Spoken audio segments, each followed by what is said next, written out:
Oke, hai pemirsa, jumpa kembali seperti biasa di channel YouTube Dunia Sepirli. Oke, selamat pagi, selamat beraktivitas, selamat berjumpa kembali di channel saya.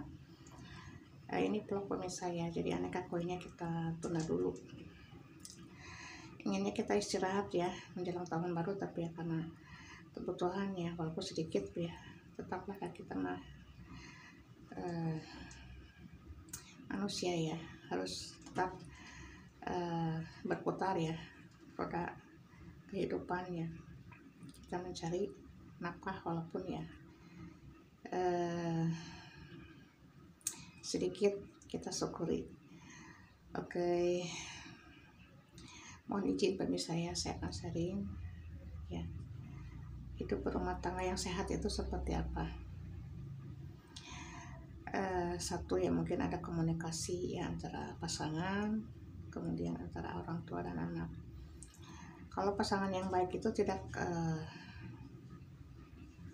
temperamen ya, tidak monarki itu, tidak kasar, tidak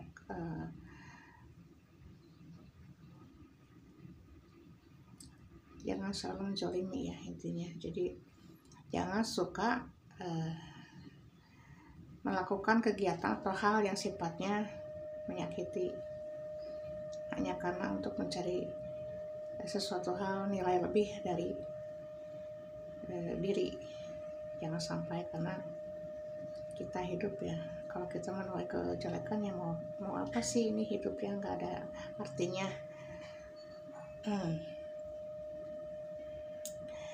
Karena peperangan itu kurang baik ya nyatanya ya, peperangan itu ya bisa menimbulkan sesuatu hal yang tidak baik intinya ya. Jadi pada efeknya kemana-mana.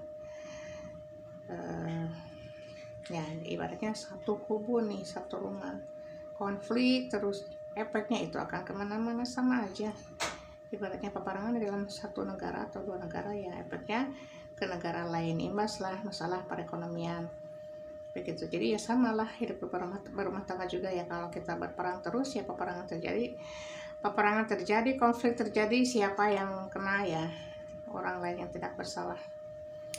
Jadi seorang pemimpin ya, ibaratnya lah, ini mah dalam rumah tangga weh, kalau bisa membawanya dengan baik-baik, dengan amanah, dengan istiqomah, dengan keyakinan kepada Allah, dengan niatnya ibadah lillahi ta'ala, tulus, ikhlas ya, karena Allah ta'ala, nggak akan mungkin terjadi sesuatu hal yang sifatnya konflik ya. Memang berumah tangga pasti adalah masalah, tapi tidak selalu harus hadir dalam menu rumah tangga ya.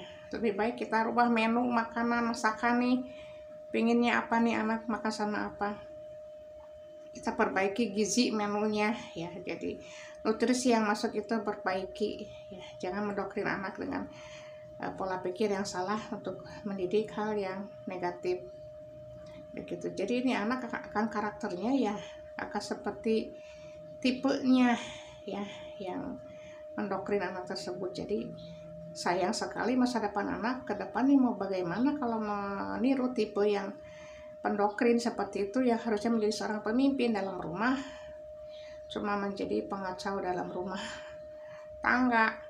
Bukan orang lain, bukan anak, bukan istri, tapi dirinya lah yang menuai segala macam masalah dalam hidup ya. Setidaknya berubah, setidaknya introspeksi diri, setidaknya sadar diri, tapi ya tidak diindahkan juga, dan tidak ngeh dan tidak peka ya. Jadi peka pada diri sendiri itu penting, karena ya ibaratnya kamu lapar ya, kita juga lapar sama ya. Jadi kamu capek, kita juga capek sama.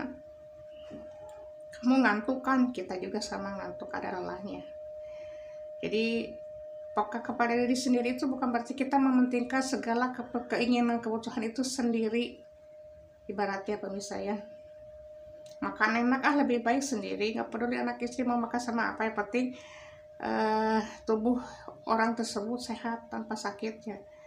Maksudnya siapa yang sakit-sakitannya di rumah anak istri. Jadi kalau memang niat lillahi ta'ala dalam hidup orang tersebut, awalnya ya niatnya ibadah, bukan untuk merubah perekonomian dia sendiri ya. Jadi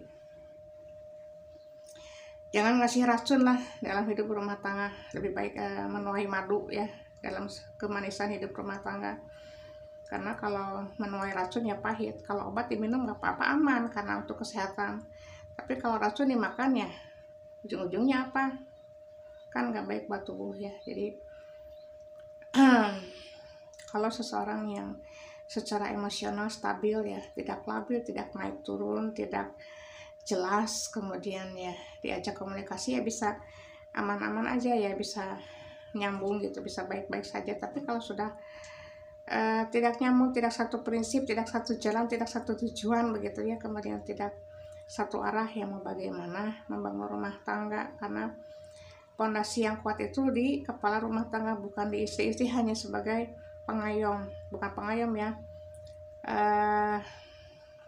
penjaga rumah lah ibaratnya, bersih-bersih kayak apa kayak begitu ya. Jadi tugasnya ya cukup di rumah aja, menjalankan rutinitas ibu rumah tangga di kesehariannya. Tapi yang menjadi pemimpin ya harus menjadi sosok yang betul-betul tangguh ya. Ya tangguh itu ya harus kuat lah, karena kalau pingin kuat pondasi dalam rumah tangga, intinya ya si suaminya ini harus mempunyai sebuah apa ya, keimanan lah yang teguh. Jadi bukan cuma hal yang sehari-hari gitu enggak, tapi dalam akhlaknya, dalam akhlak dan sikapnya itu harus ya bisa dipegang lah, baik dari ucapan, baik dari sikap, baik dari perbuatan ya. Kalau memang sudah tidak bisa dipercaya, buat apa kita juga udah bingung, ibaratnya layang-layang mau putus ya, kita mau terbangnya kemana begitu intinya ya. Jadi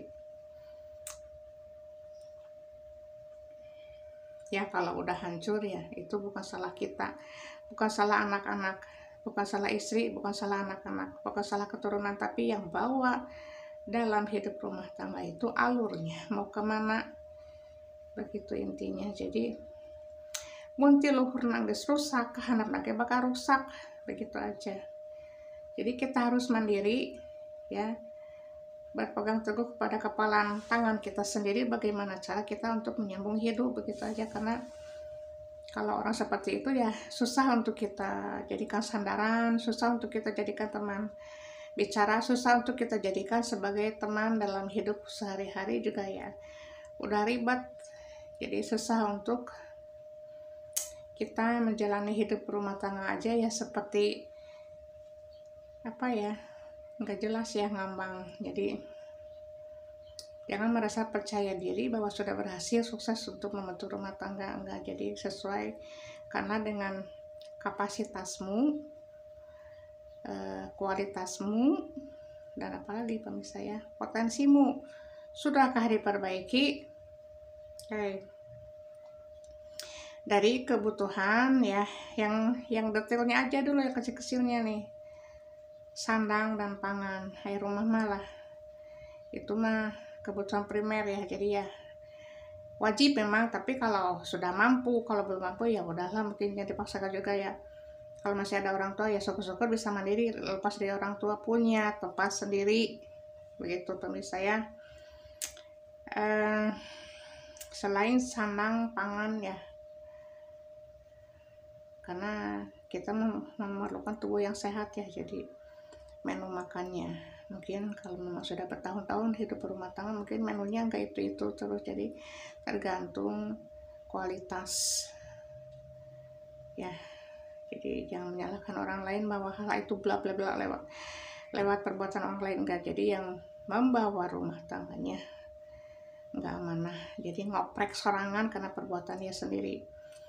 Oke, jangan menjadikan orang lain itu kambing hitam yang kau campakkan dengan seenaknya.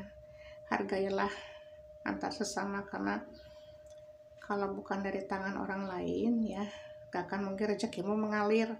Begitupun dengan anak istri bisa membawa rezeki untuk pasangannya, begitu untuk suaminya. Jangan sampai meremehkan hak-hak yang menjadi anak istri, jangan meremehkan nafkah istri, jangan mencampakkan istri, itu dosa ya. Jadi Ya intinya kita mempunyai teman hidup itu kan untuk saling sharing, saling terbuka, saling jujur. Tapi kalau sudah seperti itu, mau dibawa kemana hubungan kita, ya jadi nggak jelas lah. Kita sebagai wanita ya intinya harus berputar otak bagaimana caranya, begitu aja. Walaupun ya tersendat-sendat ya, terpaksa lah karena keadaan. Tetap semangat ya, ini usia yang betul-betul dalam riskan ya, 40 tahun ke atas lah, yang mau menjelang 50 seperti saya ya, riskan dari perbuatan pasangan yang bisa menyakiti kita ya, karena mungkin dipandangnya kita tidak berkualitas lagi, tidak cantik lagi, tidak segar lagi, dan bla bla bla ya, masih banyak lagi pemirsa. Tetaplah kita percaya diri bahwa Allah itu maha baik ya, menciptakan kita ke dunia, melahirkan ke dunia kita itu untuk apa sih, begitu aja lah.